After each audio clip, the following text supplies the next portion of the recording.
Hello viewers, welcome to Newsweek South Asia, a show where we will provide you fresh insights into South Asia's geopolitical, strategic and security situation. Let's begin with the headlines first. Pakistan aims to destroy peace in Jammu and Kashmir through targeted killings.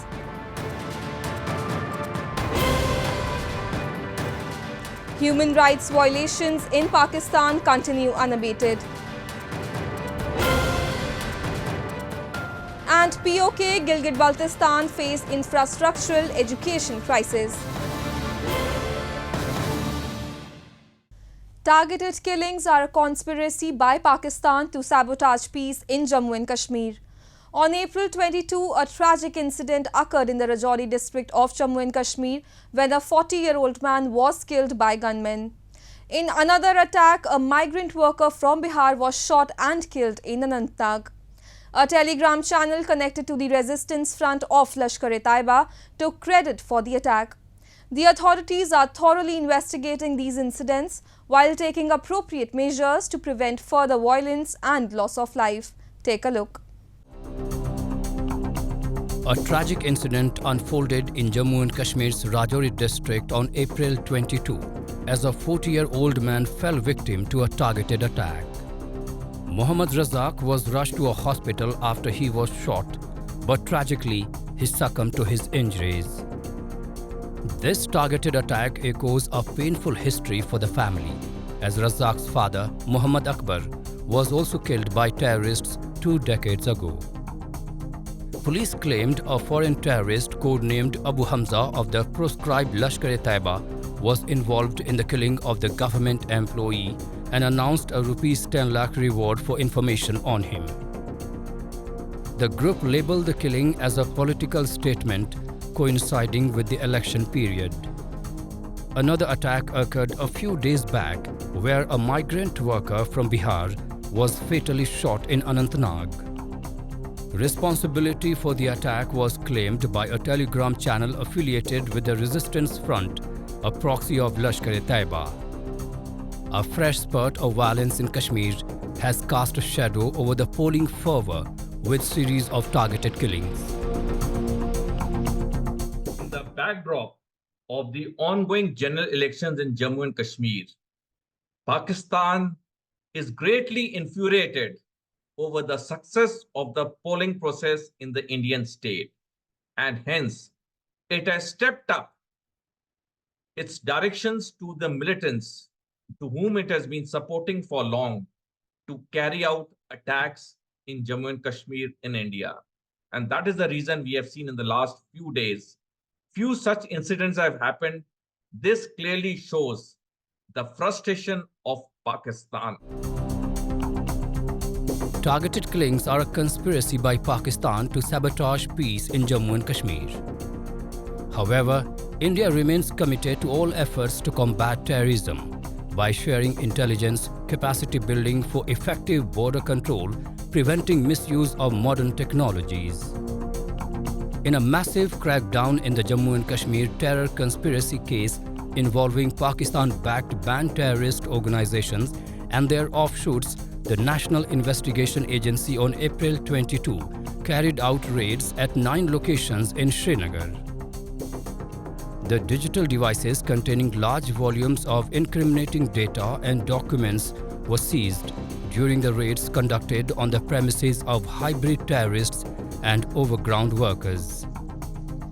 Backed by their Pakistan-based masters and mentors, the terror outfits have been conspiring to carry out violent acts aimed at disturbing the peace and communal harmony in Jammu and Kashmir by radicalizing local youths and mobilizing overground workers.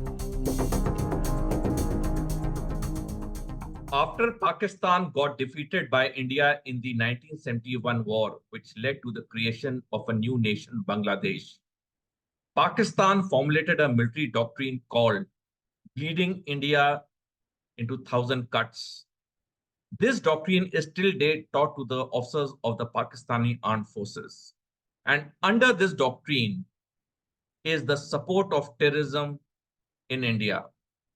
Till Pakistan will exist as a nation, it will continue to support and foment terrorism in India because it knows that it cannot defeat India in a conventional war single-handedly. Significant strides have been made in Kashmir since the abrogation of Article 370. The restoration of peace and increased developmental activities mark notable achievements when compared to the past. Pro-Pak terrorists are frustrated with the fact the public and social life in the erstwhile state in general, the valley in particular, are back to normal routine without disruption.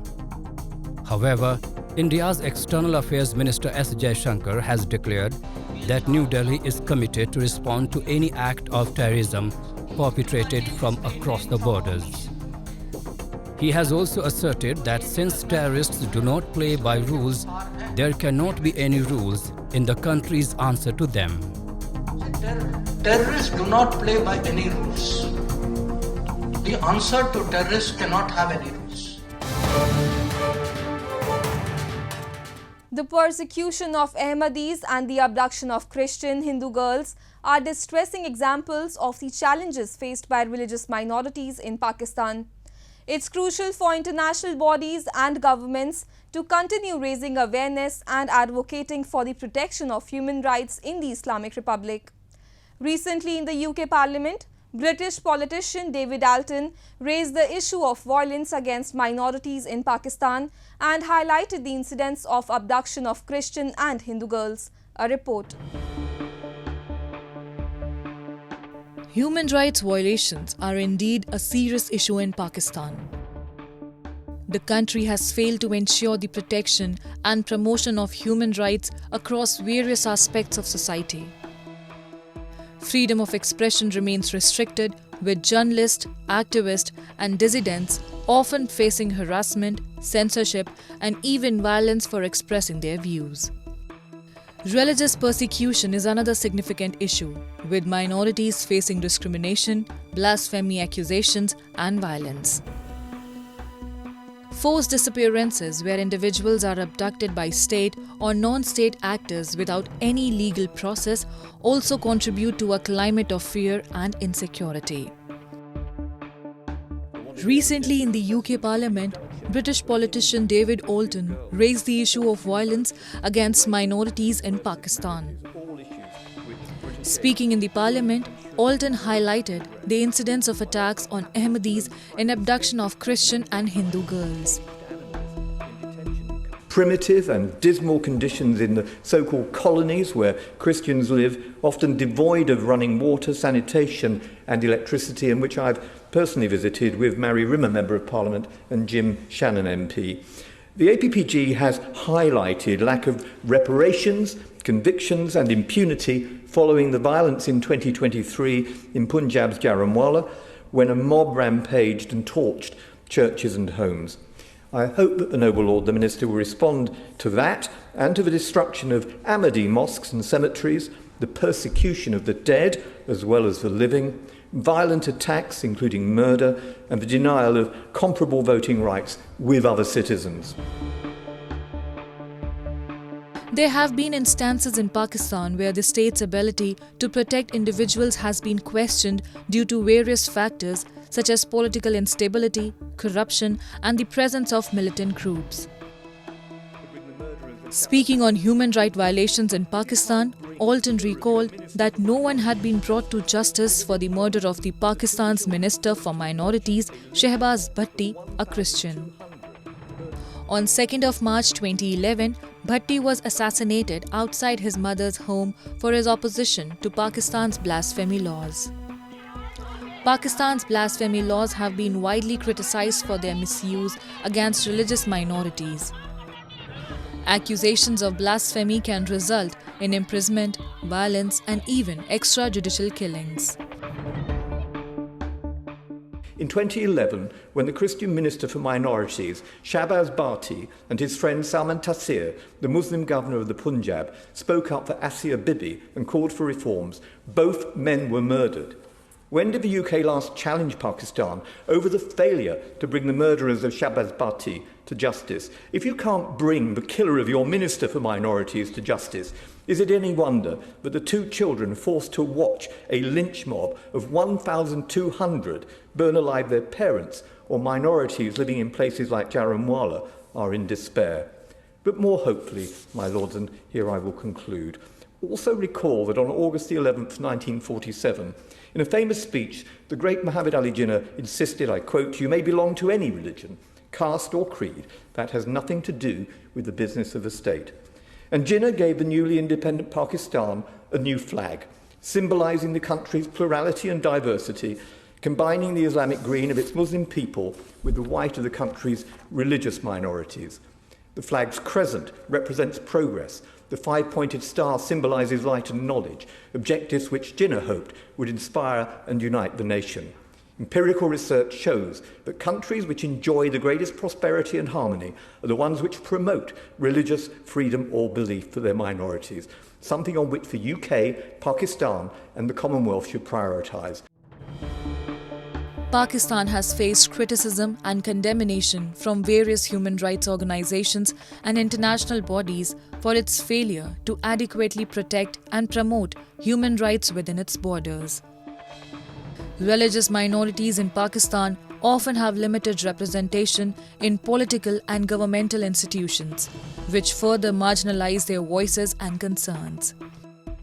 Minorities faces challenges in effectively advocating for their rights and interests.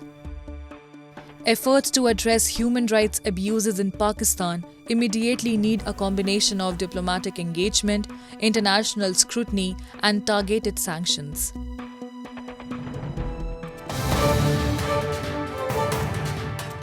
Let's now move to Balochistan, where human rights violations have been a matter of concern for several years.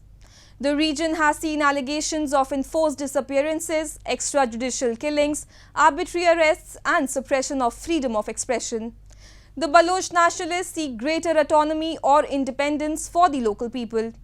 However, their movement has often clashed with the Pakistani government, leading to a cycle of violence and human rights abuses. A report. Balochistan, one of the least known dirty wars to the outer world. It is a real example of loot, neglect and colonialism to this day. In the Pakistan's poorest province, generations are being wiped out and no one seems to care. The oppressive state has been recklessly targeting Baloch activists protesting for their rights and the return of their loved ones. Cases of forced disappearances and extrajudicial killings have escalated to an alarming extent in Balochistan. The barbarism of Pakistan goes unnoticed because of media blackout in Balochistan.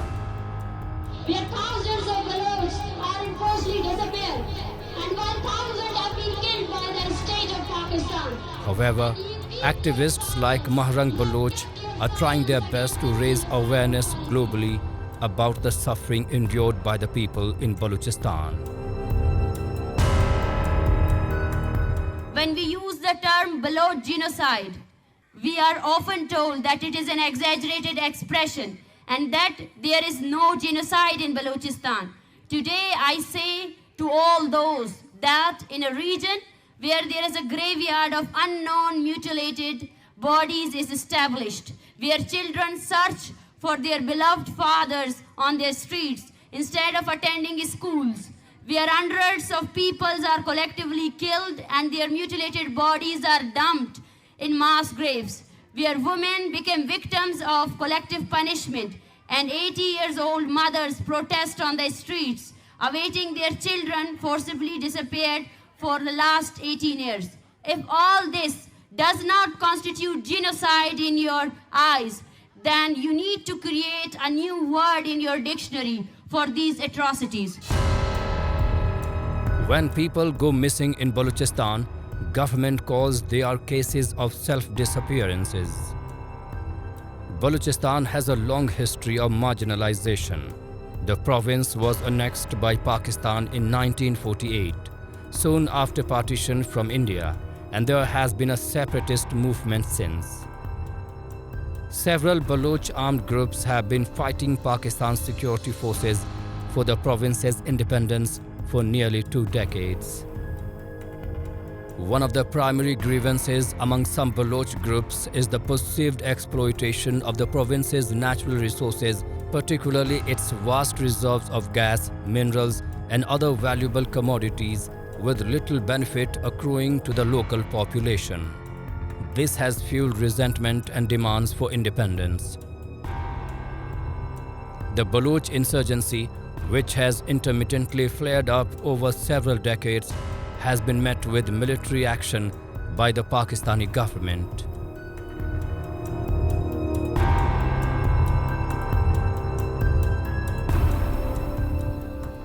Balochistan is currently witnessing military operations, enforced disappearances, extrajudicial killings, and forced displacements, which are affecting thousands of lives. In Balochistan, there are thousands of families whose family members have been enforcedly disappeared.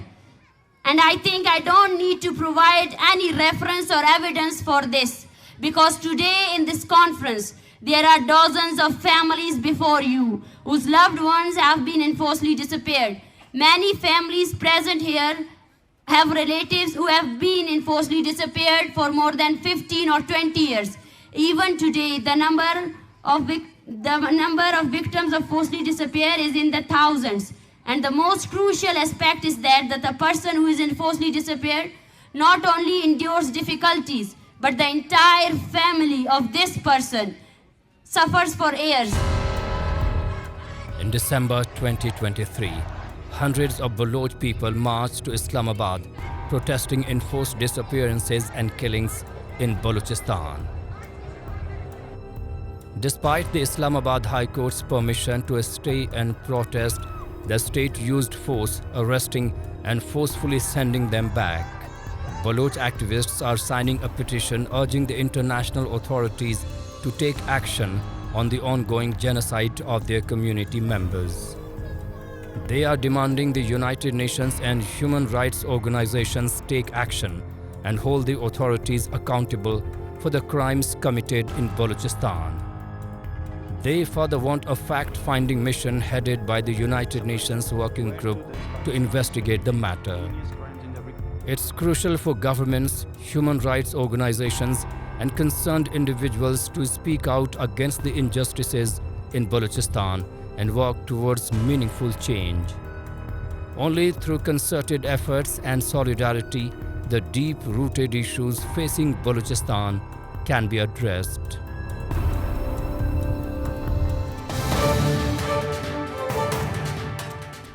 The regions of Pakistan-occupied Kashmir and Gilgit-Baltistan face several challenges and issues that affect the local populations.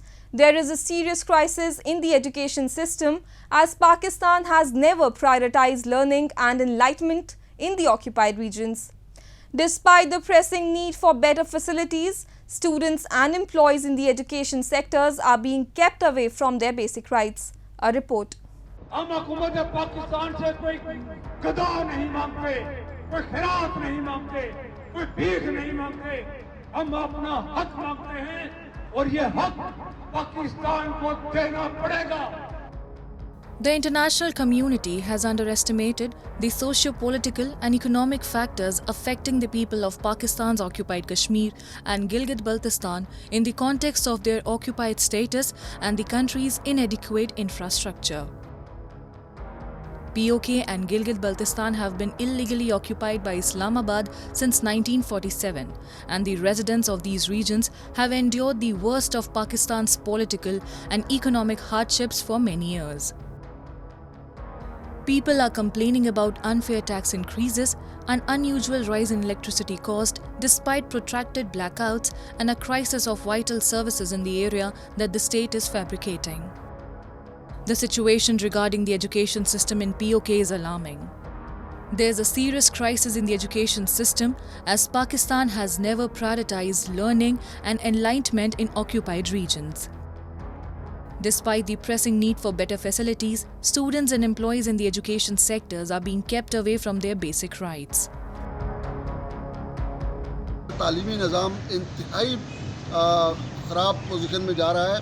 साथिया कराम को सरकारी इदारों में 2 से 2.5 लाख रुपए तक की तनख्वाहें अदा की जा रही हैं। और जबकि तालीमी रिज़ल्ट की तरफ देखें तो रिज़ल्ट की सूरत हाल बड़ी परेशान कुन है। बोर्ड की पोजीशनों में पहली 20 नंबर पे भी सरकारी इदारों का कोई तालिब इल्म नहीं आ रहा उसमें। दूसरी तरफ प्राइवेट सेक्टर में न सिर्फ वालिदैन और बच्चों का रुझान उस तरफ ज़्यादा है, और यही वजह है कि प्राइवेट सेक्टर बोर्ड की पोजीशनों में भी पहली पोजीशन में जा रहा है, और लोग बच्चों को प्राइवेट अदारों में भारी भरकम फीसों के बावजूद जो है ना वो दाखिल करवा रहे हैं।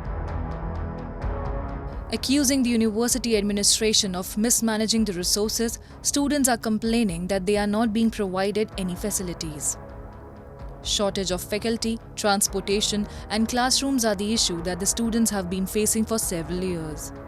The local and federal governments have appealed by the academic staff multiple times, but their demands remain unfulfilled. ये इस तरफ तो देखें कि आज़ाद कश्मीर में ज़लज़ले के बाद तकरीबन 80% सरकारी इमारतें जो है जिनमें आप 100% लगा रहे हैं सरकारी स्कूलों की इमारतें, वो तो गिर गई थी, और उनमें तकरीबन 15 से 18 हज़ार बच्चे जो है ना वो भी शहीद हुए थे। उनमें से तकरीबन 60% इमारतें तो बनी हैं, लेकिन 40% इमारतें स्कूलों की अभी तक बन ही नहीं सकी, जहाँ वो ज़ेर तामीर है और उनको ठेकेदारों को अदायगी ना होने की वजह से वो काम अधूरा पड़ा है, और वहाँ ज़ेर तालीम हज़ारों बच्चे जो है ना वो खुले आसमान तले या टेंटों में या शेल्टरों में जो है तालीम हासिल कर रहे हैं। The Pakistani government has refused to listen to the legitimate demands of academic staff and students, as the progress in POK and Gilgit-Baltistan does not align with Islamabad's objectives. Pakistan has transformed POK's educational institutions into sites of persecution. It views education as a threat to its illegal annexation of the areas, as knowledge could help the locals understand their legal rights. Locals are speaking against load shedding and inflation and demanding basic amenities in the area. The majority of demonstrators in POK and Gilgit-Baltistan assert that while they do not intend to escalate their protest, doing so is their only remaining option for persuading the authorities. The locals from all walks of life are supporting the public cause in occupied areas of Pakistan.